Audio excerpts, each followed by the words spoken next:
Hello నమస్తే welcome to ABN నేను మీ యామ్ని ఈరోజు నాతో పాటు ఎవరున్నారంటే ఒక చిన్న ఫ్యామిలీ స్టోరీతో మనందరికీ పరిచయం అయ్యి మ్యాడ్ అనే మూవీతో మనందరి మనసుల్లో ఒక ప్రత్యేక స్థానాన్ని సంపాదించుకున్న సంగీత్ శోభన్ గారు ఉన్నారు. ఏప్రిల్ 3న ఆయన నటించిన రాకాస మూవీ రిలీజ్ అవుతుంది. సో ఆ మూవీకి సంబంధించిన బోల్డ్ అన్ని విశేషాలను ఆయన అడిగి తెలుసుకుందాం. ఏమాత్రం లేట్ చేయకుండా వారితో మాట్లాడేద్దాం. హలో సంగీత్ శోభన్ గారు, ఎలా ఉన్నారు? అండ్ ఫస్ట్ ఆఫ్ ఆల్ మీకు కంగ్రాచులేషన్స్. అంటే మీ టీజర్ చూసాం, చాలా బాగుంది. ట్రైలర్ ఎప్పుడు వస్తుందా అని చాలా ఎక్సైటింగ్ గా ఉన్నాం అనమాట. సో ఎలా ఫీల్ అవుతున్నారు? అంటే నిహారిక గారి బ్యానర్ లో ఆల్రెడీ కమిటీ కుర్రాలు మూవీ వచ్చింది, సూపర్ హిట్ అయింది, మంచి అవార్డు కూడా వచ్చింది. మరి ఈ మూవీ ఎలా ఉండబోతుంది అంటే ఏం చెప్తారు? బాగుంటుందని అంటాం కదండి. అంటే మేమేం ఎక్స్పెక్ట్ చేయొచ్చు అని? యూ కెన్ ఎక్స్పెక్ట్ ఫ్యాంటసీ, కొంచెం అడ్వెంచర్, కొంచెం horror, lots of humour and మొత్తం 2 hours ఆఫ్ ఎంటర్టైన్మెంట్. అదైతే గ్యారంటీ. అంతేనా? సో అంటే ఇప్పుడు జనరల్ గా మీ దగ్గర నుంచి మేము కామెడీ ఎక్కువగా చూసాం అనమాట. మీరు మంచి కామెడీతో మమ్మల్ని అందరినీ బాగా ఎంటర్టైన్ చేశారు. ఈ మూవీతో మీరు భయపడుతూ మమ్మల్ని ఎంటర్టైన్ చేస్తారా, లేదంటే భయపెడతారా? అసలు భయపడుతూ ఎంటర్టైన్ చేస్తానండి. మీరు భయపడుతూ నేను భయపడుతుంటాను, మీరు పాపం ఫీల్ అవుతూ నవ్వుతుంటారు. అంతే అంతే. సో అంటే ఈ టైప్ ఆఫ్ చాలా వచ్చినాయి కదా మూవీస్. మరి ఈ మూవీకి ఆ మూవీస్కి డిఫరెన్స్ ఏంటి అంటే ఏం చెప్తారు? మా దాంట్లో ఇట్ ఈస్ మోర్ ఒక మైథలాజికల్ టచ్ ఉన్న ఫ్యాంటసీ కదండి ఇది. మనం చిన్నప్పుడు విఠలాచార్య గారి సినిమాలు అన్నీ చూసి పెరిగాం. అంటే నేను చూసి పెరిగాను, మీరు చూసేలా తెలియదు కానీ చిక్కడు దొరకడు, జగదేక వీరుని కథ, ఇలాంటివి ఎన్నో సినిమాలు ఆయన ఆ రోజుల్లోనే ఫ్యాంటసీ అనే ఒక కాన్సెప్ట్ని తెలుగు సినిమాకి తీసుకొచ్చారు. ఆయనతో పాటు మన పాతాళ భైరవి కేవీ రెడ్డి గారు తీసుకొచ్చారు. సో అలాంటి చాలా స్టోరీస్ మన దగ్గరే ఉన్నాయి, మన కల్చర్లో మన హిస్టరీలోనే ఉన్నాయి. అలాంటివి మన మైథాలజీ నుంచి చిన్న చిన్న స్టోరీస్ మనమే చెప్పగలిగితే చాలా బాగుంటుందని మా డైరెక్టర్ దీన్ని ఒక చందమామ కథలా ట్రీట్ చేశారండి. ఒక ఫ్యాంటసీ సినిమా, చందమామ కథ లాంటి సినిమా విఠలాచార్య గారి స్టైల్లో ఈ రోజుల్లో ఈ 2025 మోడర్న్ డేలో సెటప్ చేస్తే ఎలా ఉంటుందో అలా ఉంటుంది కదా. ఓకే. సో అంటే మీరు చెప్తున్నప్పుడు కొంచెం ఎక్సైటింగ్ గా అనిపిస్తుంది అనమాట. అంటే ఎలా తీసి ఉండొచ్చు అనేసి. చందమామ కథ అంటున్నారు అంటే చిన్నపిల్లలు కూడా భయపడకుండా చూడొచ్చు అంటే భయపడతారు కదా. పెద్దవాళ్ళు కూడా భయపడతారండి. అందులో మా అన్న కూడా భయపడతాడు, వాడికి అసలు హారర్ సినిమాలు నచ్చవు. భయపెట్టడం అంటే హారర్ మరీ అంత ఎక్కువ ఉండదండి. చిన్న చిన్న జంప్ స్కేర్స్ ఉంటాయి obviously, but that's for fun. మనం ఒక్క సెకండ్ భయపడి నెక్స్ట్ సెకండ్ ఇమీడియట్ నవ్వుతాం, థియేటర్ మొత్తం అందరు కలిసి నవ్వుతాం, ఎందుకంటే దట్ ఈస్ హారర్. సో మా దాంట్లో దాంతో పాటు this lot of fantasy element, this lot of magical stuff that is happening. Okay. అంటే మీ అన్నయ్య భయపడతారని చెప్తున్నారు, మీరు భయపడరా? నాకు చాలా ఇష్టం అండి హారర్ సినిమాలో. అవునా? అంటే జనరల్ గా దేనికి భయపడతారు? పోనీ నేను నా డైట్ బ్రేక్ చేసి ఇష్టమైన ఫుడ్ తినేస్తాను భయపడుతుంటాను నేను ఇప్పుడు. ఓకే. నాకు షుగర్ అంటే చాలా ఇష్టం, స్వీట్స్ చాలా ఇష్టం, చాలా కష్టం కంట్రోల్ చేసుకోవడం, బట్ ఈ మధ్య ఏదో కంట్రోల్ చేస్తున్నాను. ఓకే. ఈ ఫీల్డ్ లో ఉన్నప్పుడు ఖచ్చితంగా మెయింటైన్ చేయాలి, జిమ్కి వెళ్ళటం అంతే. ఓకే. అంటే జనరల్ గా అంటే మీ బ్రదర్ గురించి వచ్చింది కాబట్టి మనం దాని గురించి ఒకసారి మాట్లాడదాం. రీసెంట్ గా మీ బ్రదర్ కి మంచి సూపర్ హిట్ వచ్చింది కదా మూవీ. సో ఎలా ఫీల్ అవుతున్నారు ఫ్యామిలీ మొత్తం? చాలా హ్యాపీ అండి. అంటే ఇంకా ప్రాపర్ సెలబ్రేట్ చేసుకునే ముందే నా సినిమా రాబోతుంది. సో నేను ప్రమోషన్కి వచ్చాను. సో ఇది కూడా హిట్ కొడితే ఇంకా కలిసి సెలబ్రేట్ చేసుకోవచ్చు అని వెయిటింగ్. ఓకే. ఎలాగో సమ్మర్ వస్తుంది కాబట్టి మంచి వెకేషన్కి వెళ్ళిపోతారు అందరూ కలిసి? లేదండి, వాడికి నెక్స్ట్ సినిమా ఉంది, నాకు నెక్స్ట్ సినిమా ఉంది. ఓ బిజీనా అయితే? అంటే సక్సెస్ ని ఎంజాయ్ చేసే టైం కూడా దొరకట్లేదు అన్నమాట. అది ఒక బ్లెస్సింగ్ అండి. I think we should be very happy. అలాగే ఉండాలి, ఎప్పుడు వర్క్ ఉంటూ ఉండాలి, ఎప్పుడు బిజీ ఉంటూ ఉండాలి. బెస్ట్. ఎలా అనిపించింది మీకు? ఎలా అనిపించింది ఆ మూవీ మీ బ్రదర్ది? నేను యాక్చువల్లీ రిలీజ్ ముందే చూశానండి. ముందే ఒక 1.5 year ముందు ఒకసారి చూశాను. దాని తర్వాత మళ్ళీ లేటెస్ట్ ఎడిట్ వర్షన్ ఒకటి చూశాను అనమాట. సో నాకు చూసినప్పుడు ఎక్కడ చాలా పాజిటివ్ అనిపించింది. మావాడు సింగిల్ హ్యాండిల్ పట్టుకెళ్ళిపోతాడు సినిమా అనే నాకే కాన్ఫిడెన్స్ వచ్చింది. అండ్ సో దానివల్ల ఇంకా థియేటర్లో చూడాలి. నాకంటే ఓకే, నాకు సినిమా నచ్చింది, ఇప్పుడు అదే పట్టుకుని కూర్చుంటాను నేను, ఆడియన్స్కి ఏమనిపిస్తో చూద్దాం అని చెప్పేసి. పైగా అసలు మీరు థియేటర్లో చూడరు కదా. నేను మా అన్న సినిమా జనరల్ చూస్తాను, ఇది ముందే చూస్తాను కాబట్టి డైరెక్ట్గా అసలు ఆడియన్స్ డిసైడ్ చేద్దాం అని చెప్పి మళ్ళీ థియేటర్లో నాకు రియాక్షన్స్ కావాల్సినట్టు పడకపోతే నాకు మళ్ళీ యాంగ్జైటీ వస్తుంది నేను అలా. So but very positive. Premieres నుంచి పాజిటివ్ టాక్ రావడం, యునానిమస్ అందరూ హిట్ అని చెప్పడం వాజ్ అ వెరీ నైస్ ఇది. ఓకే. అంటే అలాగే మీ బ్రదర్కి ప్రభాస్ గారి సపోర్ట్ కూడా చాలా ఉంటుంది. ఆయన మీ బ్రదర్కి మంచి హిట్ రావాలి, మంచి ట్రాక్లో ఉండాలి అని చెప్పేసి కోరుకుంటారు కదా. అసలు ఎలా ఉంటుంది ప్రభాస్ గారికి మీ ఫ్యామిలీకి మధ్య అనుబంధం? ఎలా ఉంటుందంటే ఏం చెప్తారు? నేను ఆయన కలిసి 22 సంవత్సరాలు అయిందండి. అవునా? నేను వర్షం తర్వాత ఆయన కలవాల. ఓకే. ఆయన మా గురించి ఆలోచిస్తున్నాడంటేనే it is very nice thing, it's a blessing. ఆయన థాట్స్లో మేము ఉన్నాం అంటే that is more than enough అండి. We don't expect him to be there physically with us all the time. అలా ఎక్స్పెక్ట్ చేయడం కూడా తప్పు, especially from someone like Prabhas అన్న.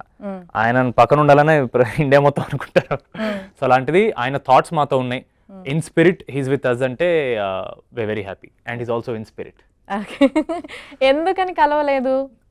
ఏమండి ఆయన డి ప్రభాస్ అండి, ఇండియాస్ బిగ్గెస్ట్ సూపర్ స్టార్ అండి. అలా ఊరికే ప్రభాస్ అన్న ఈవినింగ్ కలుద్దాం అని మెసేజ్ పెట్టాను లేదండి. So obviously is the busiest man around. And నేను హిట్ కొట్టి ఆయన కలుస్తా, మంచి అది గోల్. ఓకే, అంటే ఆల్రెడీ మీరు మ్యాడ్ అనే వాటితో మంచి హిట్ కొట్టేశారు, ఇప్పుడు ఇంకొక మూవీతో కూడా కొట్టబోతున్నారు.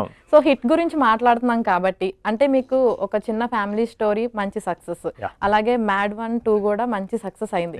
కానీ దాని తర్వాత తీసిన ఒక మూవీ కొంచెం డిసప్పాయింట్ చేసింది కదా? అది దాని తర్వాత తీయలేదండి, అది నేను ఇప్పుడు అసలు ఒక చిన్న ఫ్యామిలీ స్టోరీ రాకముందు చేసింది. అప్పుడెప్పుడో చేసిందా? అందుకే అసలు అది ఎప్పుడు చేశారు, ఎప్పుడు రిలీజ్ అయింది, ప్రమోషన్స్ కూడా పెద్దగా ఏమీ లేదండి. అండ్ అవి కొంచెం పాత టాపిక్స్ కదండి, అందుకే ఇప్పుడు వద్దులేండి. లైక్ అంటే నేనేం అడుగుదాం అనుకున్నానంటే, సక్సెస్ ని ఎవరైనా హ్యాండిల్ చేస్తాం, బాగుంటుంది, మంచిగా ఎంజాయ్ చేస్తాం. ఆ ఫెయిల్యూర్ ని ఇట్స్ నాట్ అ ఫెయిల్యూర్ అండి, it just came out in the wrong time అంతే. And it is not, first of all not suppose to be theatrical film, it was an OTT film. అండ్ చాలా విషయాలు అనుకున్నట్టు జరగల. It's okay, వాళ్ళ side తప్పులేదు, నా సైడ్ తప్పులేదు. What we thought didn't come out and it was not suppose to come out, but it was their call. So అంతే అంతే, ఏదైనా సరే మంచి పాజిటివ్ గా అలాగే 100% అసలు. సో రాంగ్ టైంలో రిలీజ్ అయింది అంతే. అసలు వచ్చింది ఎవరికి తెలియదు, మీరు ఇప్పుడు అడగడం వల్ల తెలుస్తుంది కానీ ఎవరికి తెలియదు. ఓకే, అయితే నేనే చేశానా, సారీ. ఓకే, వదిలేద్దాం అయితే, నేను కూడా, మీరు కూడా వదిలేసేయండి. వదిలేద్దాం అండి అక్కడతో, మంచి సక్సెస్ అయ్యి ఉంది మొత్తం అంతే. జనరల్ గా ఒక కాంట్రవర్సీ నడిచింది లాస్ట్ టైం, లేడీ డైరెక్టర్ దానికి మీరు గట్టి కౌంటర్ కూడా ఇచ్చేసారు. పాప ఆయన అడగడం కూడా, ఆయన కాంట్రవర్సీ ఏం అడగల, ఈ నార్మల్లీ ఆయన అడిగాడు. ఐఎమ్ షూర్ చాలా మందికి ఆ థాట్ కూడా ఉండొచ్చేమో. సో నేను ఆయనకి ఏమన్నానంటే, బేసికలీ మన క్వశ్చన్ అడగడం మానేస్తే అసలు ఆ టాపిక్ రాదు కదా అని అంతే, కాంట్రవర్సీ ఏమలేదండి. అంటే జనరల్ గా ఏంటంటే, అందరూ లేడీస్ కి సపోర్ట్ చేస్తాము, ఎంకరేజ్ చేస్తాం అంటారు, కానీ రియాలిటీకి వచ్చేసరికి కొంతమంది ఇంకా ఎక్కడో అలానే ఆలోచిస్తూ ఉంటుంది. డెఫినెట్లీ, అంటే వాళ్ళ మైండ్ లో ఆ థాట్ ఎలా వస్తుందంటే, మెజారిటీ డైరెక్టర్స్ మేల్ అవడం వల్ల, ఫీమేల్ వాళ్ళు చాలా తక్కువ రావడం వల్ల జనాలకి ఆ డౌట్లు వస్తుంటాయి. బట్ అర్థం చేసుకున్న విషయం ఏంటంటే, మేల్ అయినా ఫీమేల్ చేసే వర్క్ ఒకటే, చేసే డైరెక్షన్ ఒకటే ఉంటుంది. సో అదొక్కటి మనం గుర్తుపెట్టుకుంటే, అసలు మేబీ వర్క్ పరంగా అసలు ఈ మేల్ ఫీమేల్ టాపిక్ రాకపోతే బెటర్ ఏమో. మనం అసలు క్వశ్చనే చేయకూడదు. ఇప్పుడు ఆవిడ జడ్జ్ చేసినా సరే ఆవిడ డైరెక్షన్ జడ్జ్ చేయాలి, ఆవిడ ఫీమేల్ డైరెక్టర్ కాబట్టి జడ్జ్ చేయడం అనేది కూడా అసలు. యాక్చువల్లీ ఇప్పుడు నా క్వశ్చన్ అదే, మీరు మధ్యలో ఇన్వాల్వ్ అయ్యారులేని ఆగాను. అంటే అయ్యో వద్దండి, సారీ, అవసరం లేదు. అంటే జనరల్గా ఏమంటే, అప్పుడు మీరు గట్టిగానే ఆన్సర్ కూడా ఇచ్చేసారు, చాలా చక్కగా ఇచ్చారంటే, మీరు ఇచ్చిన ఆన్సర్ కూడా చాలా బాగుంది, నాకైతే బాగా నచ్చింది. అయితే నేనేం అడుగుదాం అనుకున్నా అంటే, ఆవిడ మీకు స్టోరీ చెప్పిన విధానం కానీ, డైరెక్ట్ చేసిన విధానం కానీ, లేదంటే స్టోరీ మొత్తం అయిపోయిన తర్వాత, మూవీ కంప్లీట్ అయిన తర్వాత, అవుట్పుట్ చూసిన తర్వాత మీకు ఎలా అనిపించింది? అదేవిధంగా సెట్స్లో టీం మొత్తాన్ని హ్యాండిల్ చేసే విధానం ఎలా అనిపించింది అని అడుగుదాం. నాకు డే వన్ ఏం చెప్పారో యాజ్ ఇట్ ఈస్ అది ఉంది కథలో. షీ హ్యాజంట్ 1% కూడా చెప్పిన దానికి తగ్గింది లేదు. If anything I was even more happy and satisfied with what she's done. నాకు డే వన్ ఆవిడ నరేషన్ ఇచ్చినప్పుడు నేను ఏం చూశానో స్క్రీన్ మీద అది చూశాను. So I was very happy. And ఆవిడ నాకు ఎంత క్లోజ్ అయినా సెట్ మీదకి వెళ్ళగానే it's very professional with her and she becomes very strict. ఎందుకంటే వర్క్ అవ్వాలంటే స్ట్రిక్ట్గా ఉండాలి అబ్సల్యూట్లీ. ఆవిడకున్న క్లారిటీ అండ్ ఆవిడకున్న కంట్రోల్, ఆ assertiveness is very very admiring. It is very nice to look at. అంటే ఒక మోటివేషన్ వస్తాను చూస్తుంటే. నాకు తెలిసి డెఫినెట్లీ ఆవిడ పడుకుని ఒక 2 నెలలు అయింది, 100% 2 నెలలు అయింది. ఆవిడ లాస్ట్ టైం ఎప్పుడు తిన్నారో నాకు తెలియదు. So she's at it 100%. So efforts wise అయితే like any other director she's giving her best. And ఆవిడకుండే clarity is the biggest asset for her as a director. ఆవిడకుండే క్లారిటీ అండ్ ఆవిడకుండే పట్టుదల. నాకు ఇది కావాలంటే ఇది కావాలంతే, నా కథకి ఇది కావాలి. That is the biggest thing. So అసలు మీరు చెప్పిన దాని ప్రకారం ఆవిడ సెట్స్లో ఎలా ఉన్నారు అన్నది మీరు మళ్ళీ స్పెషల్గా చెప్పాల్సిన అవసరం లేదేమో, మేము ఊహించుకోవచ్చు అనమాట. She is very strict and cut అవ్వగానే మళ్ళీ she is very jovial. Yeah absolutely. I mean వేరే వాళ్ళతో నాతో ఎలాగో ఉంటారు, ఎందుకంటే నాకు ముందు నుంచి పరిచయం కాబట్టి. But yeah it was a beautiful experience working with her. Okay, అలాగే ఒక డైలాగ్ చెప్పారన్నారు మానస గారు. అంటే ఏంటి, మనం ఇచ్చేది సరిపోవట్లేదు ఆడియన్స్ కి, ఇంకా బెటర్ గా ఇవ్వాలి అన్నారు. ఆ మాటకే పడిపోయాను అని చెప్పేసి అన్నారు కదా. 100%. సో ఆ మాట ఎలా ఉంది, మీ మాటలు బట్టి నాకు అర్థమవుతుంది. అంటే అవుట్పుట్ చూసిన తర్వాత కూడా మీరు అంతే సాటిస్ఫాక్షన్ లో ఉన్నారు కాబట్టి ఏం చెప్తారు జనరల్ గా? అంటే ఇప్పుడు ఆ మాటకు తగ్గట్టే తీసారని చెప్తున్నారు. అంటే ఒక్కొక్కసారి కొంచెం అప్ అండ్ డౌన్స్ అవుతాయి. చెప్పిన దాని మీద సూపర్ గా తీసారా, అంటే చెప్పినట్లే తీసారా? ఇప్పుడు షూటింగ్ రైటింగ్ ప్రాసెస్ లో మనకి ఏవి అడ్డంకులు ఉండవండి. ఎందుకంటే మన దగ్గర ఉంది పెన్ను పేపర్, మనకు కావాల్సింది రాసుకోవచ్చు. ఇంకా స్కైస్ ద లిమిట్ అంటారు కదండి. బట్ షూటింగ్ అప్పుడు చాలా విషయాలు ఎఫెక్ట్ చేస్తుంటాయి. ఇన్ ద సెన్స్ ప్రాసెస్ ని ఇన్ఫ్లుయెన్స్ చేసేవి చాలా ఉంటాయి. అది బయట వెదర్ కానివ్వండి, యాక్టర్ హెల్త్ కానివ్వండి, ఆ రోజు లైట్లు కొన్ని పనిచేయవు, కొన్నిసార్లు గింబెల్ అనేవి చాలా సార్లు ఫ్రీజ్ అయిపోతుంటాయి, టైం వేస్ట్ అవుతుంటాయి. లైట్ అవుట్డోర్ షూట్ అంటే ఇంకా లైట్ మన కంట్రోల్ ఉండదు. So there are lot of things that effect the production process. Pre production and post production అనేది మన కంట్రోల్ ఉంటుంది. సో ఇన్ జనరల్ ఈవిడనే కాదు, ఎనీ డైరెక్టర్ మన ప్రొడక్షన్లో మిస్ అయిన చిన్న చిన్న పాయింట్స్ కానివ్వండి, చిన్న చిన్న మెస్అప్స్ కానివ్వండి, అవన్నీ పోస్ట్ ప్రొడక్షన్లో కంప్లీట్ కవర్ చేయొచ్చు. And she's done that. So I'm very happy with that. ఎక్కడెక్కడైతే మేము అరే ఇది ఇంకా బెటర్ చేసి ఉండొచ్చు కదా షూట్లో అనే ఫీలింగ్ రానివ్వకుండా చేశారు ఆవిడ పోస్ట్ ప్రొడక్షన్లో. ఓకే. యా. సో ఫుల్ గా సాటిస్ఫాక్షన్ అయ్యారన్నమాట. ఇక థియేటర్ లో ఎలా ఉంటుంది అన్నదే చూడాలి. అంతే, ఆడియన్స్ ఎంత వరకు సాటిస్ఫై అయ్యారు అనేది చూడాలి. దానికోసం వెయిటింగ్. ఈ మూవీ కూడా బయట కూర్చొనే వింటారా, ఆడియన్స్ రియాక్షన్ ఎలా ఉంది ఏంటి అన్నది? అంతేనా? అసలు ఎక్స్పెక్ట్ చేయలేము అన్నమాట మీరు లోపలికి వస్తారు అన్నది. నేను రానండి. సరే, మీ సెంటిమెంట్ మేము ఎందుకు కాదనలే కానీ. సో ఇంకా మరి మూవీలో ఒక యాక్టర్ గురించి చెప్పమంటే ఏం చెప్తారు? మీ హీరోయిన్ ఎవరి గురించి అన్నారు? ఓ గెటప్ శ్రీను గారు. ముందు హీరోయిన్ గురించి మాట్లాడాక తర్వాత గెటప్ శ్రీను గారి గురించి మాట్లాడారు. చిన్నపిల్ల అండి, చాలా చిన్నపిల్ల మనస్తత్వం, అన్ని అటు ఇటు గెంతుతా ఉంటది. ఫైనలీ తన ఏజ్ గ్రూప్ లో ఉన్న హీరోతో చేయడం వల్ల కొంచెం శ్రీ విష్ణు గారితో చేశారు. ఆయన చాలా సైలెంట్ గా రిజర్వ్డ్ ఉంటారు. సో తనకి ఎక్కువ అటెన్షన్ ఇవ్వడానికి రావడానికి ఏమి ఉండేది కాదు. సో మా సెట్లో ఏంటంటే గెటప్ శ్రీను గారు కనపడడానికి ఆయన మెచ్యూర్డ్ గా ఇది ఉంటారు కానీ ఆయన మా ఏజ్. ఆయన కూడా చిన్నపిల్లలు చేస్తుంటారు. సో మేము ముగ్గురం సెట్ మొత్తం అటు ఇటు గెంతుతూ అందరిని ఇరిటేట్ చేస్తూ, మెయిన్లీ మానస గారిని. సో చాలా బాగుండింది. It was very fun to work with her. So మంచిగా ఎంజాయ్ చేస్తూ మూవీ చేశారన్నమాట. అబ్సల్యూట్లీ. హారర్ కామెడీలో మీరు ఎంటర్టైన్ అవుతూ మమ్మల్ని ఎంటర్టైన్ చేయడానికి రెడీ అయ్యారు మొత్తానికి అయితే. అలాగే ఇప్పుడు గెటప్ శ్రీను గారి గురించి మాట్లాడాం కాబట్టి నేను మీ ప్రమోషన్ వీడియోస్ చూసానండి, అన్ని చాలా బాగున్నాయి, బాగా చేస్తున్నారు. అయితే అందులో ఒక వీడియో చూసినప్పుడు నాకు అనిపించింది సినిమా వాళ్ళు ఎంత కాదన్నా ఎక్కడో కొంచెం నిజం ఉంటుందేమో అని అనిపించింది అనమాట. ఒక వీడియో ఉంది, ఏది ప్రమోషన్స్ ఎలా చేయాలి బస్ కోసం, అందులో 3 కేటగిరీస్ తీసారు కదా, అవి నిజంగానే ఉంటాయా?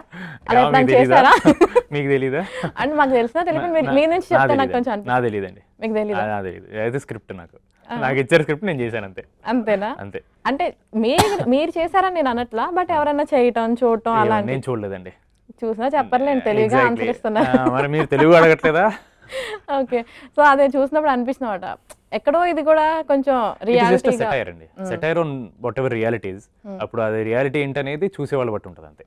ఓకే, అంతేలేండి. ఏదైనా పాజిటివ్ చేయాలన్నా నెగిటివ్ చేయాలన్నా మన వాళ్ళ చేతుల్లోనే ఉంటుంది, పర్స్పెక్టివ్ బట్టేది. ఓకే. సో ఇంకా ఈ మూవీ గురించి చెప్పాలంటే ఏం చెప్తారంటే, ఈ మూవీ అంటే ఏదన్నా ఒక క్యారెక్టర్ చేస్తున్నప్పుడు నాకు ఈ క్యారెక్టర్లో చాలా తృప్తి ఇచ్చింది అని చెప్తా ఉంటారు కదా. సో ఈ మూవీలో మీకు ఎలా అనిపించింది మీ క్యారెక్టర్? జనరల్గా యాక్టర్స్ వేరే వాళ్ళ గురించి చెప్పలేం కానీ నాకు యాక్చువల్లీ ఏ యాక్టర్ కంప్లీట్ తృప్తి అనేది ఉండదండి. ఇంకా బాగా చేయాల్సిందే, అబ్బా ఇంకొక టేక్ ఏమైనా ఇచ్చింటే బాగుండేది, ఇలాంటి ఫీలింగ్స్ వస్తుంటాయి. బట్ అది అందుకే నేను మానిటర్ చూడను అసలు. నేను I go with what the director is saying. ఆవిడకి వచ్చింది అనిపిస్తే వచ్చేసింది. మనకి ఇంకా మనం ఆశాజీవనం కాబట్టి మనకి ఏది 100% ఉండదు. సో నిన్న ఈవినింగ్ మధ్యాహ్నం ఎప్పుడో మానస గారు మెసేజ్ పెట్టారు. ఫైనల్ డబ్ చెక్స్ జరుగుతుంటే షీ మెసేజ్ అనమాట, you did so well, I'm very happy అనేది ఏదో అలా పాజిటివ్గా మెసేజ్ పెడితే నాకు సడన్గా అబ్బా ఇప్పుడు అనిపించింది ఓకే అయితే బాగా చేసాం మన యాక్టింగ్. అప్పటి వరకు మనకి డైరెక్టర్కి సాటిస్ఫాక్షన్ వస్తే కానీ యాక్టర్కి రాదు, because you're trying to do characters that they see. So ఆవిడ మెసేజ్ పెట్టేసరికి అప్పుడు నాకు ఫైనలీ ఓకే తృప్తి వచ్చింది, చాలరా బాబు ఇప్పుడు ఆడియన్స్ మినిమం అప్రిషియేట్ చేసిన చాలా. అంటే మేము చూసాం కదా టీజర్లో, మీ యాక్టింగ్ చాలా బాగుంది, దానికి ఏం వంక పెట్టాల్సిన అవసరం లేదు, చాలా చక్కగా చేశారు. అంటే ఇప్పుడు అన్నారు కదా ఇంకొకసారి చేస్తే బాగుండని, అలాగా ఏదన్నా సీన్ కనిపించి అడిగారా, రీటేక్ చేశారా? డెఫినెట్లీ. అంటే మెయిన్లీ కొన్నిసార్లు టైమింగ్ మిస్ అయిపోతుంటుందండి. అండ్ కొన్నిసార్లు మనం ఓ జరుగుతుంటే మైండ్లో చాలా నడుస్తుంటే యాక్టింగ్ అప్పుడు. సో అది కొన్ని మనం అనుకున్నట్టు రావు, మనం లోపల ఫీల్ అవుతాం అనుకుంటాం కానీ మొహం మీద ఏముండదు. So that definitely lot of times it happens.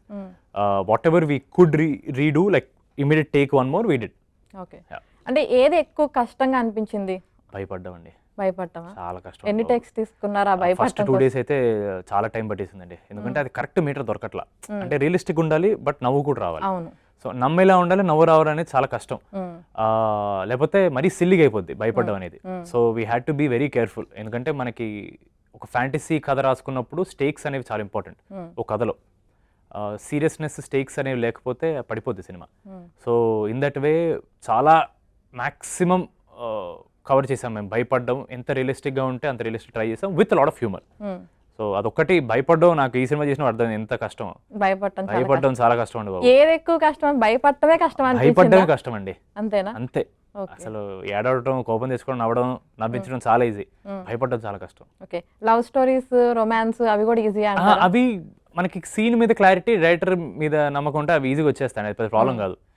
So ఈ మూవీ వల్ల మీరు తెలుసుకుంది ఏంటంటే భయపడడం చాలా కష్టం, మనం భయపడితే ఎదుటి వాళ్ళని నవ్వించడం ఇంకా కష్టం నిజంగా. ఓకే, సో ఆ ఫీలింగ్ వచ్చింది అనమాట. 100%. అదే, అలాగే ఇప్పుడు అంటే మీరు మళ్ళీ ఒకసారి మీ బ్రదర్ మూవీ కపుల్ ఫ్రెండ్లీ ఉంది కదా, సూపర్ హిట్ అయింది కదా, అలాంటి మూవీస్ చేయాలని మీకు ఏమన్నా అనిపించిందా? యా డెఫినెట్లీ అండి, కాకపోతే అలాంటి కథలు నా దగ్గర ఎవరు తీసుకురావట్లేదు. తీసుకురావట్లేదు అవన్నీ boy next door, happy stories, happy endings తో తెస్తున్నారు. ఏడిపిద్దాం ఒక రోజు, నేను కూడా ఏడిపిస్తాను దాన్ని. జనరల్ గా అసలు ఎలాంటి స్టోరీస్ చేయడం ఇష్టం మీకు బాగా? నాకు అలా ఏమి లేదండి, నాకు స్టోరీ కనెక్ట్ అవ్వాలి ఫస్ట్, నాకు నచ్చాలి, అందులో కథ ఉండాలి, అది ఆడియన్స్ కనెక్ట్ అవుతుందని నేను ఫీల్ అవ్వాలి అంతే. అంటే ఇప్పుడు ఒక డ్రీమ్ రోల్ ఉంటుంది కదా, ఇలాంటి క్యారెక్టర్ నాకు పడితేనా, ఇప్పుడు లేడీస్ని అడిగా అనుకో, జనరల్ గా రమ్యకృష్ణ గారిది ఆ క్యారెక్టర్ ఎక్కువగా చెప్తా ఉంటారు, లేదంటే అరుంధతి, నరసింహ, అలా అలా కొన్ని ఉంటాయి కదా. సో అలాగా బాయ్స్కి వచ్చేసరికి ఏది చెప్తారు ఎక్కువగా జనరల్ గా మిమ్మల్ని అడిగితే? ఒకవేళ I think any boy hero అవ్వాలనుకుంటే, ఎనీ ఆస్పైరింగ్ యంగ్స్టర్కి మాస్ హీరో అవ్వాలనేది ultimate goal. Any day screen మీద మాస్ హీరోలో కనపడాలి. సో అందులో ఏదున్నా సో మాస్ హీరోలోనే మనం కొత్తగా చేయాలనే ఉంది. మాస్ హీరోగా చూడబోతున్నాం త్వరలో, చాలా టైం ఉందిలేండి, ఇంకా చేద్దాం, మెల్లగా చేద్దాం. మెల్లగా చేస్తారా? ఇక్కడే అంటే ఇప్పుడు ఇంత చక్కగా లవర్ బాయ్ లాగా క్యూట్ చాలా ఉంది. There is lot of stories that I can still tell. నా ఏజ్ కానివ్వండి, ఇంకా నా అపియరెన్స్ కానివ్వండి, there so many stories I can still tell which are boy next door, heart warming, మంచి ఎమోషనల్ కానీ చాలా ఉన్నాయి. అవన్నీ చేసుకుని ఓకే ఇంకా అయిపోయింది, నెక్స్ట్ లెవెల్కి వెళ్దాం అనేటప్పుడు I will try something different. Okay, done. వింటున్నారా ఇంకా స్టోరీస్ వింటున్నారా? నెక్స్ట్ ఆల్రెడీ ఒక టేక్ ఆఫ్ అయిందండి. Girl friend producer Dheeraj Mogilineni ఉన్నారు కదా, ఆయనతో చేస్తున్నాను. That is directed by Suryapratap garu, who did Kumari 21F and 18 pages. ఓకే, యా. సో అదొకటి స్టార్ట్ అయింది, ఇది రిలీజ్ అయ్యి ఇది ఒక మళ్ళీ 2 weeks రిలీజ్ తర్వాత పుష్ చేసి I will move on to the next one. అంటే ఇప్పుడు మనకి టాపిక్ వచ్చింది కదా, అంటే జనరల్ గా ఒక డైరెక్టర్ చేసిన ప్రీవియస్ మూవీస్ చూసి అవి మంచి ఇప్పుడు మీరు చెప్పిన 2 మూవీస్ చాలా బాగుంటాయి. సో అలాగా వీళ్ళ ట్రాక్ రికార్డ్ బాగుంది అని ఇంటెన్షన్లో పిక్ చేసుకుంటారా, లేదంటే స్టోరీ విని స్టోరీ బాగా నచ్చితేనే తీసుకుంటారా మీరు ఒక స్టోరీ సెలెక్షన్? స్టోరీ అండి, 100% స్టోరీ. అండ్ వాళ్ళు స్టోరీని చూసే విధానం ఆల్సో విల్ ఎఫెక్ట్ వెదర్ నాకు ఇంట్రెస్ట్ ఉందా లేదా అని చేయడానికి. నాకు కథ లక్ష్మీ భూపాల్ గారిది, screen play and direction is Suryapratap గారిది. So when I heard his screen play, నాకు కథ విన్నప్పుడు నా క్యారెక్టర్ బాగా నచ్చింది, but I was not too sure. అంటే ఈ క్యారెక్టర్ నెక్స్ట్ నేను చేయాలా చేయొచ్చా అని చాలా థాట్స్ వస్తుంటాయి కదా. Then when he narrated the story from his point of view with more conflicts and screen play, I was like అరే ఇదేదో బాగుంది, proper family entertainer with a very cute love story and lots of smile moments. చాలా బాగా అనిపించింది నాకు. At the end of the day film is all about moments. If you can build those moments, అంతే, అది గుర్తుండిపోద్ది. Let it be high moments are heart warming moments or emotional moments or laugh moments, ఏదన్నా. So నాకు ఈ కథలో అన్నీ ఉన్నాయి అనిపించింది. So I took it up. Next ఒక మంచి family entertainment love story, village back drop, మొత్తం Rajahmundry slang back drop, it's gonna be very nice. మరి ఆ స్లాంగ్ రావాలి కదా, నేర్చుకోవాలి కదా. నేర్చుకుంటున్నానండి. ఓకే, సో మళ్ళీ ఈ మూవీ గురించి వద్దాము. అంటే నిహారిక గారు ప్రొడ్యూస్ చేస్తున్నారు కదా, సో కేవలం ప్రొడ్యూస్ మాత్రమే చేశారా ఈ మూవీకి, లేదు అంటే స్టోరీలో కూడా కొంచెం ఇన్వాల్వ్ అయ్యి ఇక్కడ ఇలా చేంజ్ చేస్తే బాగుంటుంది అలాంటివి ఏమైనా చెప్పారా? She'll definitely give our opinion అండి. ఆవిడే కాదు, నేను ఇస్తాను. ఇప్పుడు ఫర్ ఎగ్జాంపుల్ శ్రీను గారు విల్ టెల్ ఇది ఇక్కడ బాగుందా అండి, ఐ యూ షూర్ అంటే opinions every one will give definitely. Final call will be Mansa's, absolutely Mansa గారిదే ఫైనల్ కాల్ ఉంటుంది. Because and Niharika gave her that freedom because at the end of the day director is the captain. So in that way Niharika garu in terms of a producer's duty, she will do everything she can to push the film to its maximum potential. Okay, అంటే మీ opinion ఏంటంటే జనరల్గా కొంతమంది అంటారు director already story రాసుకున్నాక అందరూ వచ్చి involve అవుతూ ఉంటారు, అలా చేయడం వల్ల స్టోరీ లైన్ మారిపోతుంది కొంచెం. It depends on the director అండి. సి డెఫినెట్లీ కొలాబరేటివ్ ప్రాసెస్లో అందరు ఒపీనియన్స్ ఇవ్వడం తప్పులేదు. అది తీసుకుంటారా తీసుకోరా అనేది డైరెక్టర్ బట్టి ఉంటుంది అది. So if the director feels it's needed they'll take, otherwise they won't take అంతే. I think that's the Manasa garu చక్కగా తీసుకుంటారు, అది బాగుంది అనుకుంటే. Ya, if she feels it's there she'll immediately take it, and if she feels లేదంటే she'll immediately tell no then and there itself. అది పెద్ద ఆర్టిస్ట్లు అయినా చిన్న ఆర్టిస్ట్లు అయినా she's dealt with the biggest of character artist, she's dealt with the smallest also. So she's very firm with that. నేను అదే చెప్పాను, పట్టుదల. షీఈస్ వెరీ, నాకు ఇది కావాలంటే ఇది కావాలంతే. అలాగే మీరు ఈ టైప్ ఆఫ్ మూవీస్ ఇప్పటివరకు చేయలేదు కదా, సో ఈ మూవీ చేస్తున్నప్పుడు ఎలా అనిపించింది? అంటే ఈ టైప్ ఆఫ్ మూవీస్ ఏమన్నా వేరే చూసి ఇలా చేయొచ్చా, లేదంటే ఇంకా ఎలా చేయొచ్చు, అలాంటి ఏమన్నా ప్రాక్టీస్ చేయడం అలాంటివి చేశారా? యా, డెఫినెట్లీ మీరు చెప్పినట్టు ఆ భయపడ్డం అనేది నిజంగా మేము ప్రాక్టీస్ చేసాం. వేరే సినిమాలు చూసి వాళ్ళు ఎలా భయపడుతున్నారో నేర్చుకుని, కానీ అలా భయపడకూడదు, మళ్ళీ కొత్తగా. సో అలాంటివి చాలా చేసామండి. మీ and Mansa garu prepared, she also prepared in terms of you know how to go about story telling wise. ఆవిడ డిపార్ట్మెంట్లో ఆవిడ చూసుకున్నారు, నేను నాది చూసుకున్నాను నేను. అలా same the DOP was looking at films to see how they do, because మా అందరికీ కొత్త జానరా ఇది, మా ఎవ్వరికి తెలియదు ఇది. అండ్ కొంచెం విఎఫ్ఎక్స్ కూడా ఉన్న సినిమా, none of us had any knowledge. It was good that all of us were on the same page. Okay, so overall గా అందరూ టీమ్ వర్క్ గా చేసేసి మంచి సక్సెస్ కోసం వెయిట్ చేస్తున్నారు అనమాట. సో అదే విధంగా అంటే ఇప్పుడు ఈ మూవీ తీశారు మీరు, అంటే మీరు లాస్ట్ టైం మనం మాట్లాడినప్పుడు జనరల్ గా మ్యాడ్ స్క్వేర్ అయిపోయింది, 3 ఎప్పుడు ఉంటుంది అని అడిగినప్పుడు లాస్ట్ టైం ఏం చెప్పారంటే మేము ముగ్గురం కూడా ఇండివిజువల్ గా మూవీ చేసిన తర్వాత 3 స్టార్ట్ చేస్తా అన్నారు కదా, మరి చేశారు ఏంటి నెక్స్ట్ ఏంటి, ఎప్పుడు ఉండొచ్చు మ్యాడ్ 3? వాళ్ళు కూడా ఫ్రీ ఉండాలి కదండి, డైరెక్టర్ ఫ్రీ ఉండాలి, వాళ్ళిద్దరు ఫ్రీ ఉండాలి. సో ఏమో ఇంకా అంత అంటే డిస్కషన్ చేస్తున్నారా ఏంటి? ఎప్పుడు ఉంటుంది? ఇంకా లేదండి, ఇంకా లేదు. సో ఎప్పుడు ఉంటుందో ఇంకా మేము ఎక్స్పెక్ట్ చేయలేము అన్నమాట. బాగా కొంచెం ఊరిద్దాం ఆడియన్స్, టైం ఉంది అంటే. సెకండ్ వెంటనే వచ్చేసింది కదా, కొంచెం థర్డ్ పార్ట్ ఆపుదాం కొంచెం. ఆపుతారా? సరే వెయిట్ చేస్తాం, ఏం చేస్తాం, ఇంకా వెయిట్ చేయడం తప్ప ఏం చేయలేం కదా మేము. సో అలాగే ఇప్పుడు జనరల్గా ఇప్పుడు అంటే మీకు మంచి సక్సెస్ వచ్చేసింది, మంచిగా మూవీస్ వస్తున్నాయి, స్టోరీస్ వింటున్నారు, కానీ ఫస్ట్ టైం వచ్చినప్పుడు ఆడిషన్స్కి వెళ్ళాలి కదా, ఆడిషన్స్కి వెళ్ళినప్పుడు ఆ ఫీలింగ్ ఎలా ఉంది? నేను ఒక చిన్న family story was the last time I did audition, ఎందుకంటే అది వర్కౌట్ అయింది కాబట్టి జనాలు నమ్మారు ఆ వీడికి యాక్టింగ్ వచ్చని. బట్ దాని ముందు వరకు అన్ని ఆడిషన్సే. ఒక చిన్న ఫ్యామిలీ స్టోరీ కూడా ఆడిషన్ నేను క్రాక్ చేస్తా అనుకోలే, కొంచెం బ్యాడ్ ఇచ్చాను నేను. బట్ సమ్హౌ నిహారి గారు అండ్ మహేష్ గారు సా something else in me and they picked, and అక్కడి నుంచి ఇంకా luckily I didn't have to give any auditions. Okay, అంటే ఇప్పుడు రిజెక్ట్ అవ్వ, మీరు ఇప్పుడు ఫ్యామిలీ ఇండస్ట్రీ నుంచే వచ్చారు కదా, అదేంటి ఫ్యామిలీ ఇండస్ట్రీ నుంచి వచ్చినా సరే ఎక్కడో కొంచెం ఏముండదండి, అలా ఏముండదా? ఎవరి కష్టం వాడిదే, ఎవడి క్యూలో వాడే నుంచోవాలి, అలా ఉంటుంది, ఏముండదు. Audition rejections are very small అండి. I think me and Santosh prepared enough. ఇప్పుడు సినిమాలు వర్కౌట్ అయినప్పుడే ఎలా డీల్ చేయాలి నేర్చుకున్నప్పుడు ఆడిషన్స్ అండ్ ఆల్ అంటే అక్కడే ఆగిపోతే చాలా కష్టం. That is very basic level అది రిజెక్షన్ అనేది, అది రిజెక్షన్ కూడా కాదు అది. సో ఆడిషన్లో రాలేదంటే ఏమో నెక్స్ట్ ఆడిషన్ అంతే. ఆల్మోస్ట్ అసలు ఎన్ని ఇచ్చుంటారు? 30 వేసుకోండి, 30 వేసుకోవచ్చు, 30 ఇచ్చుంటాయి, 25-30 మధ్యలో అనుకోండి. ఎన్ని ఓకే అన్నారు? ఒకటే ఓకే ఒక చిన్న ఫ్యామిలీ స్టోరీ వచ్చింది, లేదండి బేకర్ అండ్ బ్యూటీ వచ్చింది, అండ్ దెన్ ఒక చిన్న ఫ్యామిలీ స్టోరీ అంతే. ఓకే, సో మొత్తానికి అలాగా నడిచింది అనమాట. ఇప్పుడు అసలు ఇంకా ఆడిషన్స్ ఉండవేమో కదా, అంటే అవసరం లేదండి. హాలీవుడ్కి వెళ్తే మళ్ళీ వాళ్ళు అడుగుతారండి ఆడిషన్, నువ్వు ఎవడో తోపైనా సరే పట్టించుకోము, ఆడిషన్ చేయాలంతే అంటారు. ఓకే, అంటే ఇక్కడ కూడా కొన్ని ఉంటాయి అనుకుంటా కదా, స్టోరీని బట్టి ఈ స్టోరీకి వీళ్ళు యాక్ట్ అవుతారా లేదా అన్నది టెస్ట్లు చేయొచ్చండి, ఆడిషన్స్ అవసరం లేదు. అంటే firstly they want to know if ఆ లుక్ మనోడికి సెట్ అవుద్దా లేదా, ఈ సర్టన్ పర్సన్ కి కుదురుతుందా లేదా అని చూసుకోవచ్చేమో. ఇప్పటి వరకు మరీ నేను అంత డిస్టింగ్విష్డ్ లుక్ ఎప్పుడు ట్రై చేయలేదు కాబట్టి nothing like that, but as of now I'm fortunate that people are there out there who are writing stories specifically for me.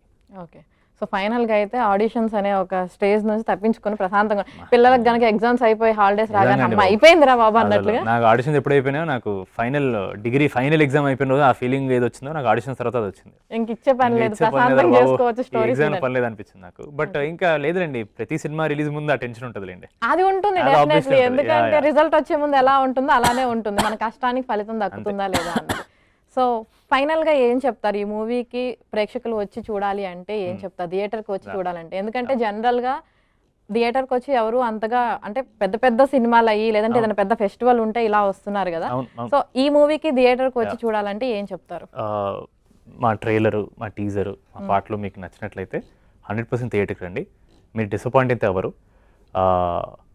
ఒక మంచి చందమామ కథ with lots of entertainment and lots of fun మీరు చూసిన feeling వస్తుంటుంది. Plus మీకు ఒక మంచి experience అవుతుందని వీ బిలీవ్. మీరు కట్టే ప్రతి టికెట్ వర్త్ రూపీ ఎంటర్టైన్మెంట్ మేము ఇస్తామనే కాన్ఫిడెన్స్ మాకుంది. Take a chance on us. Right, thank you so much. Thank you so much and all the best. అలాగే అండి. సక్సెస్ మీట్లో మళ్ళీ కలుద్దాం. డెఫినెట్లీ అండి. థ్యాంక్ యూ అండి. సో చూశారు కదా, సంగీత్ శోభన్ గారితో స్పెషల్ చిట్ చాట్. ఏప్రిల్ 3న రాకాస మూవీ రిలీజ్ అవుతుంది. ప్రతి ఒక్కళ్ళు కూడా థియేటర్కి వెళ్ళి ఆ మూవీని సక్సెస్ చేయాలని మనస్ఫూర్తిగా కోరుకుంటూ ఇది ఇవాల్టి స్పెషల్ చిట్ చాట్. మరో చిట్ చాట్తో మళ్ళీ కలుస్తాం. Until then keep watching ABN Andhra Jyothi.